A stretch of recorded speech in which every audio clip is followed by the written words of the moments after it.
সমাজের চোখে খুবই সভ্য এবং ভালো একটি মেয়ে পুষ্পিতা। কিন্তু ভালো এই মুখোশের আড়ালে সে করত অশ্লীল একটি কাজ। প্রাইভেট অ্যাপে শরীর দেখিয়ে টাকা ইনকাম করত সে। তবে এই কাজ করত সে মুখ লুকিয়ে, যেন কেউ তার কুকর্ম ধরতে না পারে।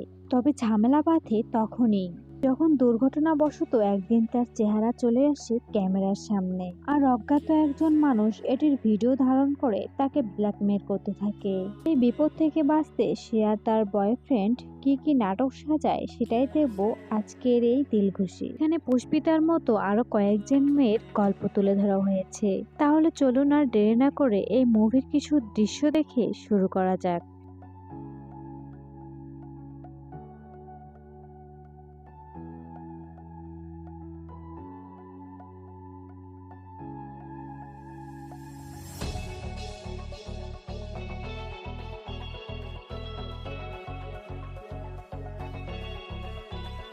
গল্পের শুরুতে দিলখুশ নামের একটি অ্যাপ আমাদের কিছু কথা শোনায়। বলে যে ভালোবাসার কোনো অ্যালগোরিদম হয় না, কিন্তু আমার বেলায় তো সেটা খাটে না। আমার কাজই হলো ভালোবাসার মানুষকে মিলিয়ে দেওয়া, যেটা আমি বেশ অনেকদিন থেকে ভালোভাবে করে এসেছি। তাই তো আমি বিগত 6 মাস থেকে টপ ট্রেন্ডিং এ চলতেছি। এরপরে দিলখুশ অ্যাপ প্রধান চরিত্রদের সাথে আমাদের পরিচয় করিয়ে দেয়।